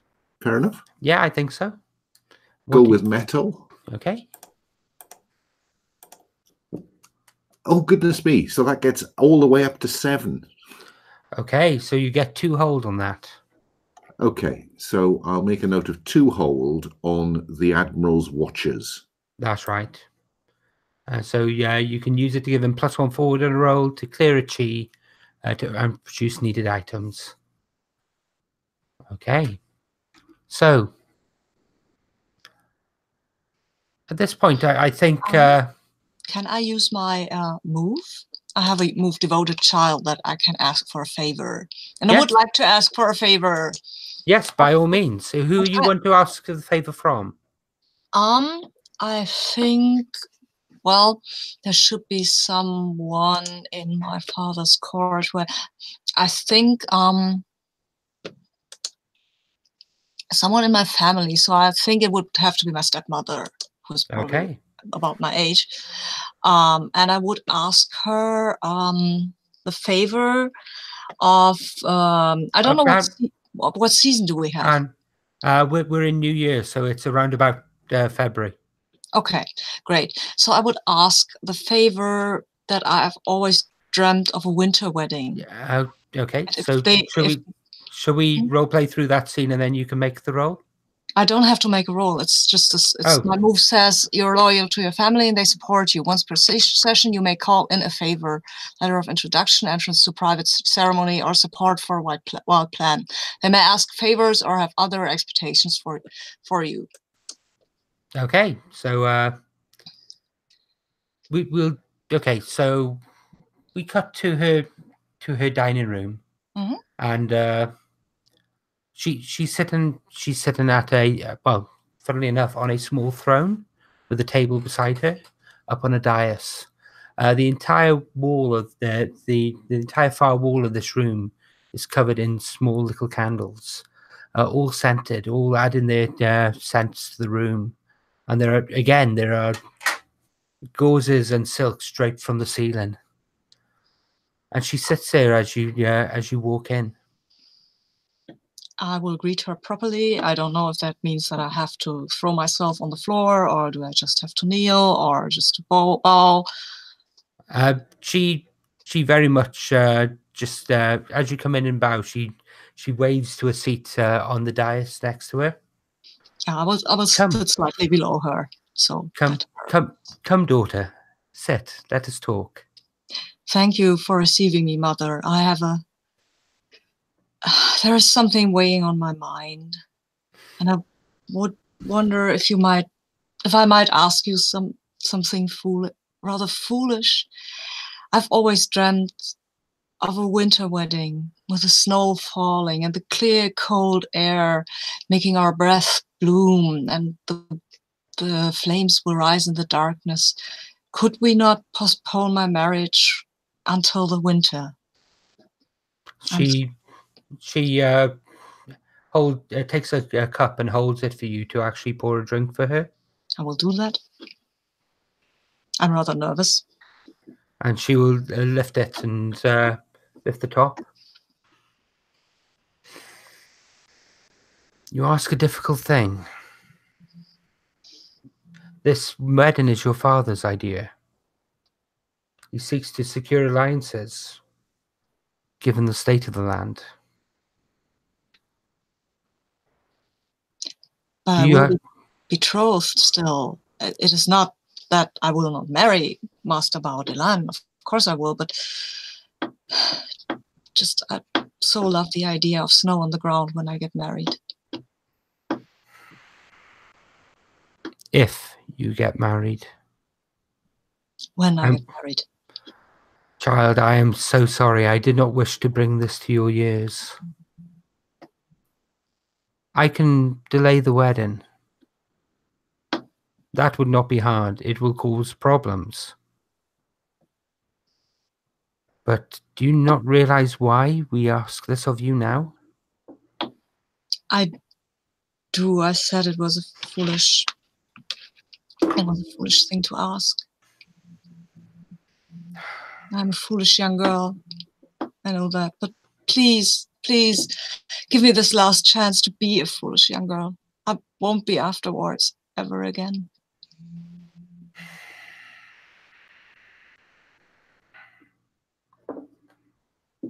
Very well, child. I do not have final say. I will talk to your father. Thank you, and I will kiss her hand if that's appropriate, at least. Or make some other great show of gratitude and relief. She smiles slightly. I forget sometimes that you are supposed to be my daughter. I swear we could be sisters. I have nothing but the utmost respect for you as my mother.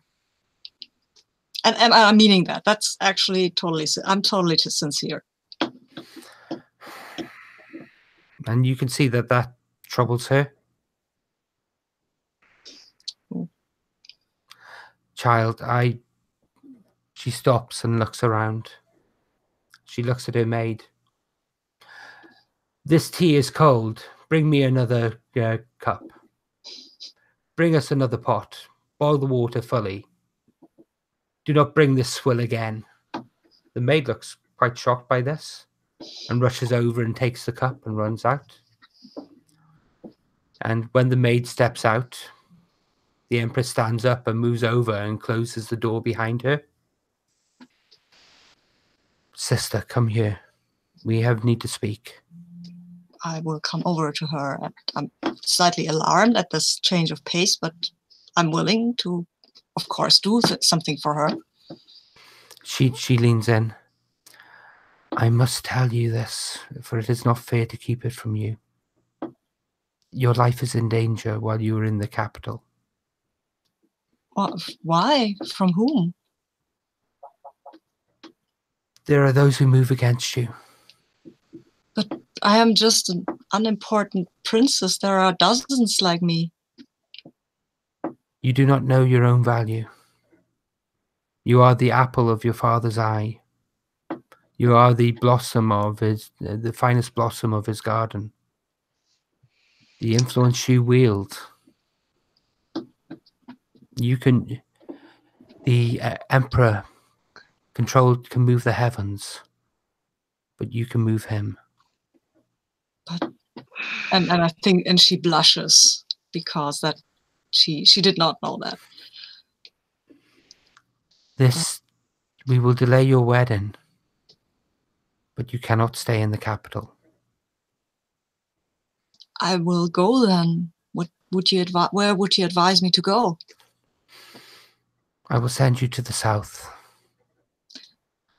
To the sea. I will appoint you governor of these southern islands. This is a great honor. And I thank you for the warning and the help. I don't know how I can repay you. You must promise me. Promise me that whatever happens, you will be safe. Yes, of course. I will, whatever you ask. Now, if you are to govern the southern islands, you will need a military attaché. Maybe General, what was his name? Sen Heng, maybe? She looks at you. Generals do not do well at sea. Well, there is Admiral Quinn. The monkey, yes. He is a very brave man and experienced too. He is brave and experienced, yes. Some of those experiences don't dare repeat mentioning in court. He is a peasant. He is out of place here. He is uncultured. He is a boor.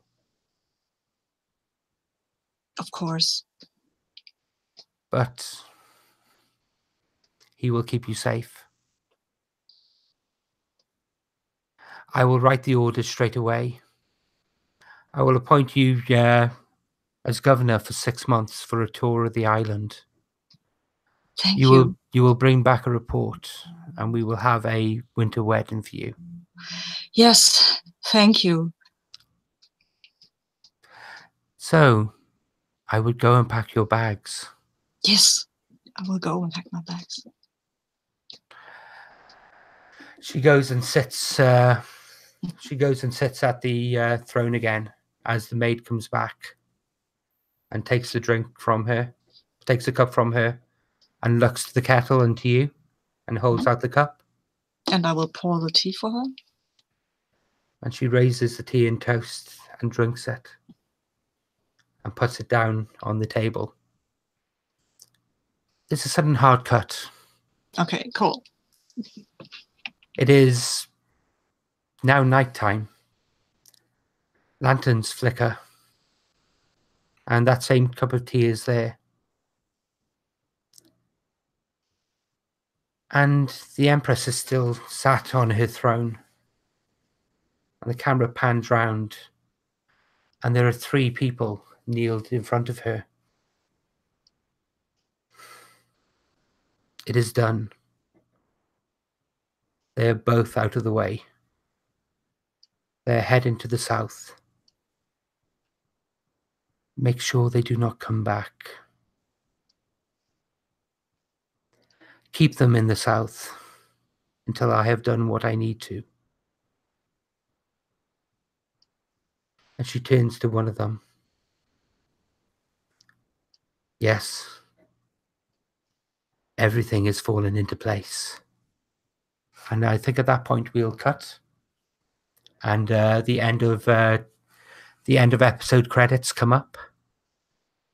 And we will call an end to the session at that point. So I'm going to stop the broadcast.